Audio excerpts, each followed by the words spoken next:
Hi friends! Welcome back sa Moments That Matter.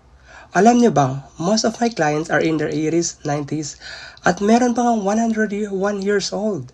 Pero kung titignan mo sila, parang nasa 60s lang. Kaya tuwing makakausap ko sila, tinatanong ko talaga, ano po ang secret ninyo para umabot ng ganyang edad? Iba-iba yung sagot nila, pero lahat nakaka-inspire. Isa, sabi niya, don't smoke and don't drink alcohol. Yung isa naman, always smile. May nagsabi pa, don't stress yourself, go for a walk.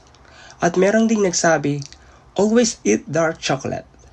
Habang pinapakinggan ko sila, na-realize ko, yes, importante yung healthy habits, pero may isa pang mas malalim na sekret. Yung peace na galing sa Panginoon, kapag may faith ka at marunong kang magpasalamat sa bawat araw, iba yung joy at contentment na nararamdaman mo.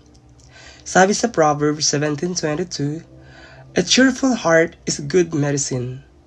Life is short, pero pwede natin itong gawing mahaba at puno ng saya kung alagaan natin ang ating katawan. Iwasan ang stress at higit sa lahat, magtiwala sa Diyos na may hawak ng bawat araw natin. Smile more, walk more, stress less, at enjoy a little dark chocolate along the way.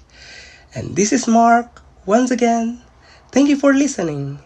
And watch out for the next episode. Bye-bye!